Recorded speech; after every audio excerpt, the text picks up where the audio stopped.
Start off by jacking up the vehicle, removing the front wheels, keeping the vehicle supported on the jack stands on both sides. And honestly, if you don't know how to do that, you really don't even need to go beyond and try to do this project, because you're gonna have a lot more skills to do this type of project. So if you don't know how to remove your wheels safely and get the car supported safely, don't try this yourself. You want to start with a good inspection of everything, one, to see like how everything connects in case you forget when you're disassembling things. So I need to look at the kit, but I think we're going to replace the bushings out of there, and then basically all the hardware which has the bushings attached to it.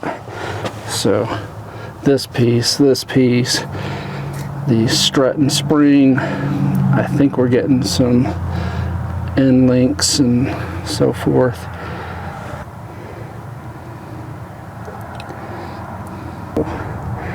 You're gonna have to disconnect that as well when you do this, just to keep that from breaking.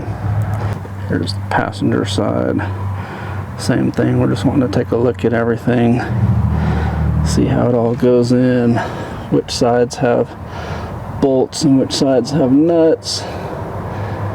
All those little things that when you're not a professional mechanic or you don't do this daily, that you might forget. And then when you're putting this back together, if something goes in wrong, you end up redoing quite a bit of work or something. Also notice that that's not my doing, so I'm hoping that just pushes back in, because I think that's supposed to be flush. Again, there's a lot of rust there. I don't know if that's creating problems. I mean, basically the car rides very rough, particularly compared to the Crown Vic, and I'll be honest, I don't really feel secure in the handling of this car. Like with the Crown Vic, I can go into a corner really hard and know that it's going to hold the road. With this one, it's real iffy. So hopefully fixing all of this will make this feel way more secure on the road.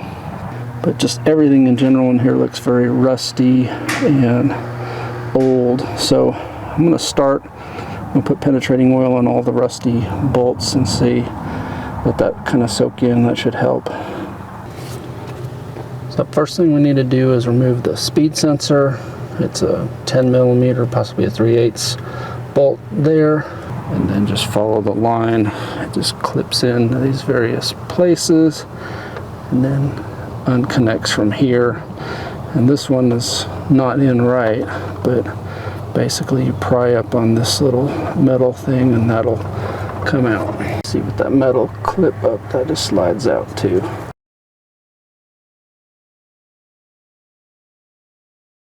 With the heat shield removed, you can access these bolts. These are 15 millimeter. I already broke them loose with the breaker bar.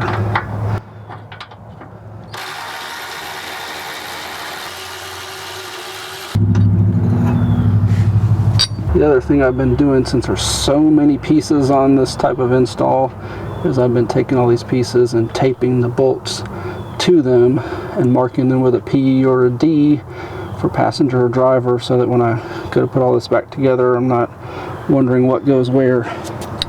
And with those brackets removed on both sides, the sway bar will just drop down out of the way like that. So you want to be careful if you're under it, don't let it fall on you. And I'm breaking this one loose. It's a 21 millimeter. And ask me how happy I am that it seems like every fastener on here is a different size. Sway bar off the vehicle, it's a little easier for you to see this. So these on the vehicle are very difficult to remove. You basically have to hold the stud from spinning. So they suggest that you could possibly hold it from this side and remove the nut. That was not working for me, even with penetrating oil on the threads. What did work was putting a 10 millimeter over the end of this, holding this with a 21 inch just box end wrench, and then basically turning this in a tightening direction, which made this loosen. And that's what's going to end up having to happen over here probably too, because there's nothing to grab on this side to where you could put a socket over that and spin that off of there. So I would call this a poor design. I really don't like that, but it is what it is, and that's the way to get it off. Just to show you, this is obviously the factory one. You see how that's very loose, and that's very loose. And then you look at the new one, I mean, I can't even budge those.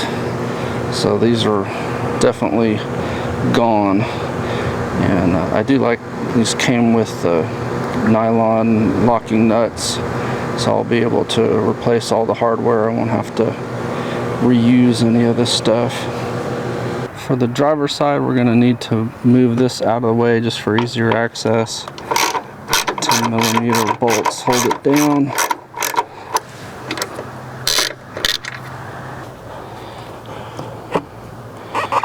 And you see it's attached to the power steering, but you should just be able, lifting it here, you should be able to access the nut. That's what we're needing access to. And on the passenger side, it's not obstructed. This is the 16-piece suspension kit. It's actually a front suspension kit. There's no rear pieces in here. But basically, the reason I separated this out is just to see what all you have to replace on your vehicle. The rear has a very specific order that you have to take things off if you want to change anything on the rear. The front, other than getting the sway bar off and out of the way, it doesn't seem to matter if you replace that piece first or this piece first or whatever. So as I'm doing this, if there comes a time where there's a specific order that things have to be done, I will let you know. Also, I'm not sure if there's a separate driver and passenger side to these parts or if they're interchangeable. Most of them appear to be interchangeable. But you see I pulled one set out of the package and left one in just to compare, and it looks like they included all of the hardware, nuts and spring clamps, all that sort of stuff, so that was really nice. Next, I'm going to remove the mounting nuts that are holding the top of the strut on.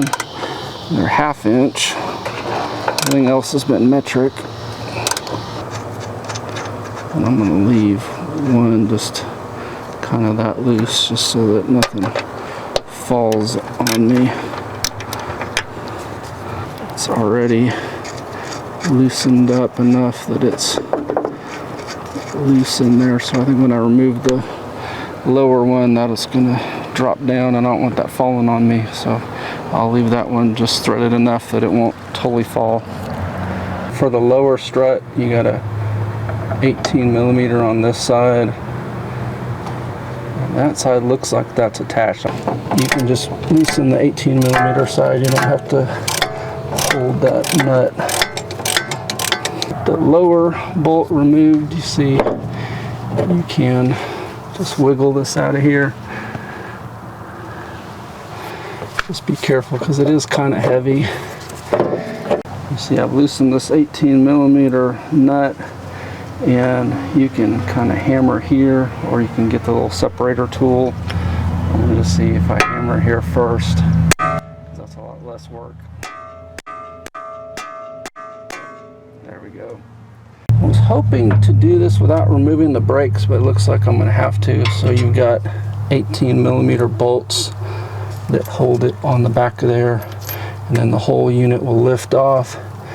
And you probably want to, actually, you're going to need to undo the brake line holder here first, and then make sure that you have something to hang the caliper up on so that it doesn't fall, because it's going to need to just hang there, and you're going to be removing so many pieces that you can't just hang it from any of these pieces that are coming off.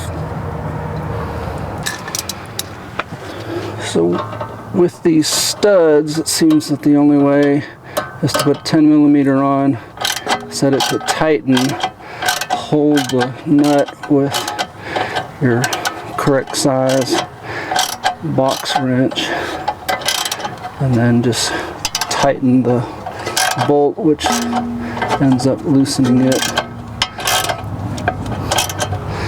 And of course they put so many threads per inch that it takes a lot of turns to get it off of there.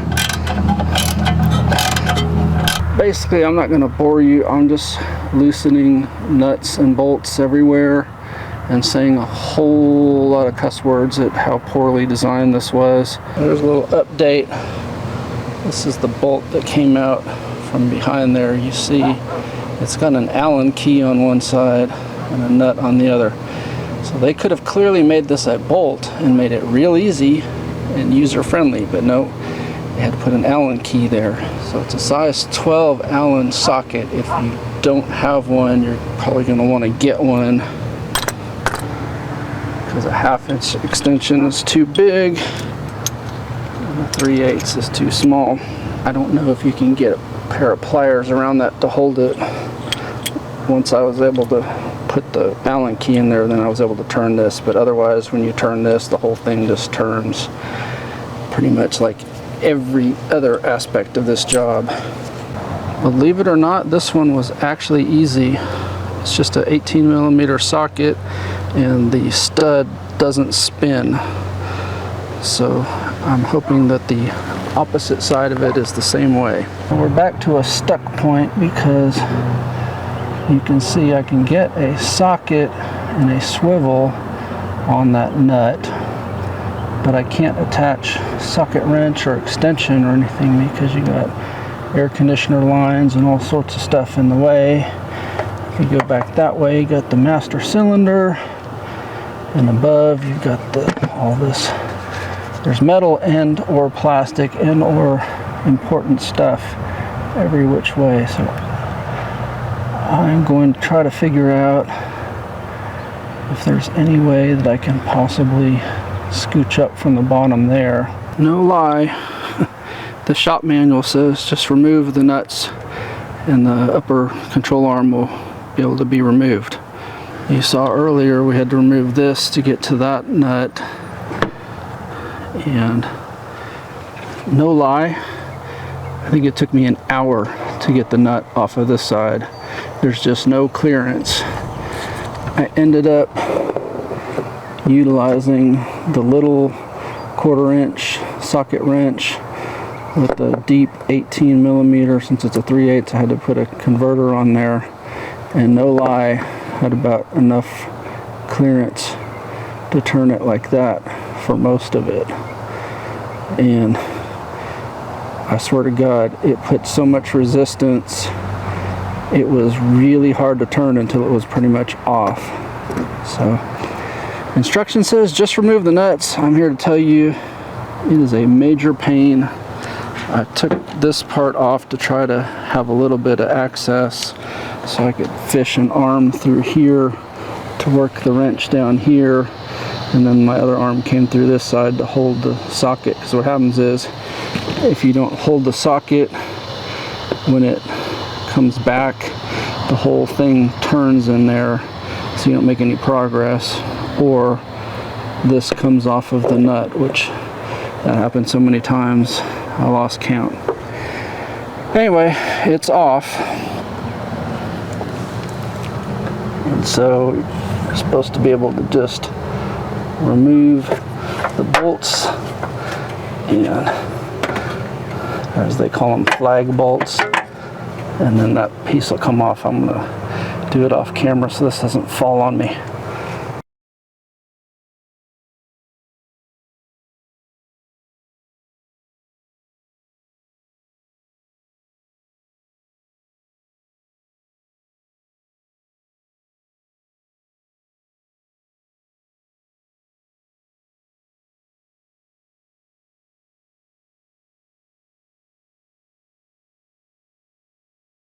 some of this wasn't easy for me to film, so I did the best I could. But basically, putting this piece in, you don't want to, it's the upper control arm, you don't want to torque the nuts all the way down. Just put them on finger tight so it'll stay in there, and then fish your strut back up in there,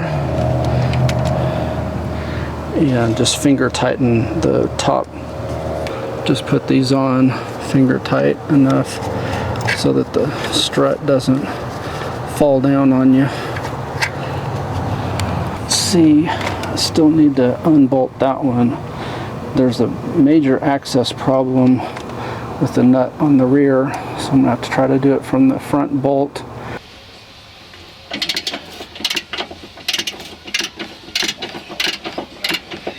When you get this piece unbolted, obviously the whole thing can come out of the car, so it makes it a little bit easier to work on.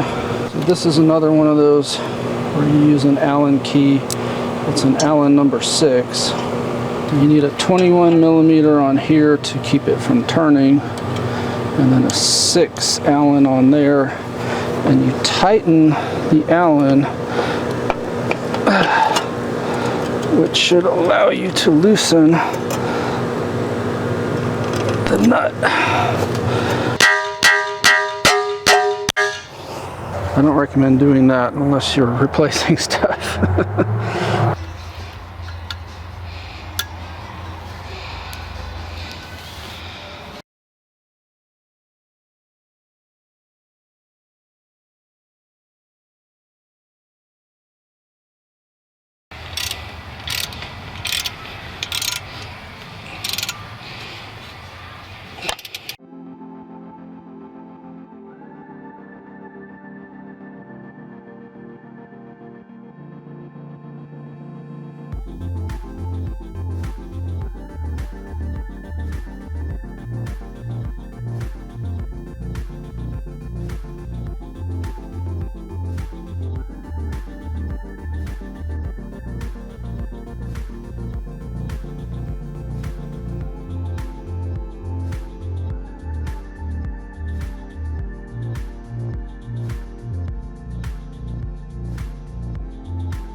This is why this project is probably not a completely DIY project.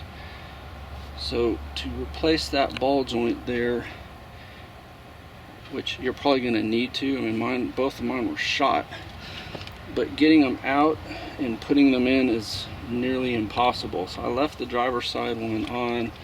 I thought, you know, I'm going to give it a go on the passenger side, and now I'm wishing I hadn't. So here's the deal. You put the tool on, you know, clean it up, oil the inside, put your new ball joint in there, and you set the tool up with the right connections and everything, and then, you know, you just tighten it and it presses it down, in theory. Here's the reality of it. It takes, I'm going to guess, about 300 to 400 foot-pounds of torque to turn it at all. And it very clearly says do not use a torque, don't use an impact wrench on it. So that means you have to torque it. Well, I've got a socket wrench that's basically the breaker bar length. And you see, when you pull on it, instead of turning, it's just twisting around all of this. Trying to do it on the ground off of the car was worse because there was no way to secure this at all.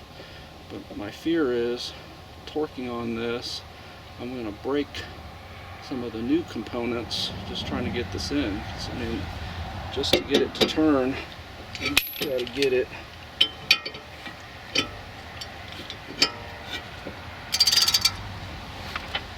about to here.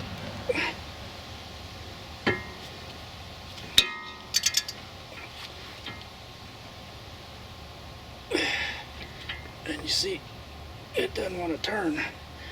And I'm afraid that everything else that I've already replaced is going to break. So the option is to remove this, which thankfully, since I've already done everything else, it's just a matter of loosening up the hand tightened nuts that I've put on there and taking this out, taking it out to a shop somewhere that can press them for me. And if I do that, I'll go ahead and do both sides, because no point in having one replaced and one not.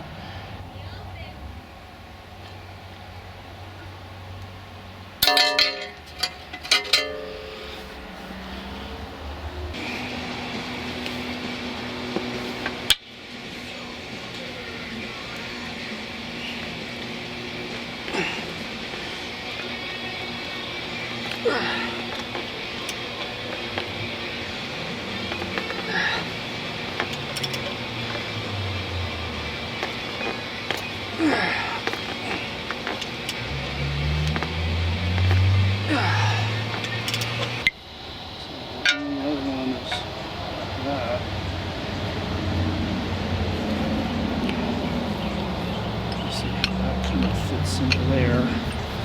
So we're going to put that.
Basically, this has to be completely disconnected, and then you can line these two up, line that one up, and then once you get everything hand tight on here, then you should be able to reline everything.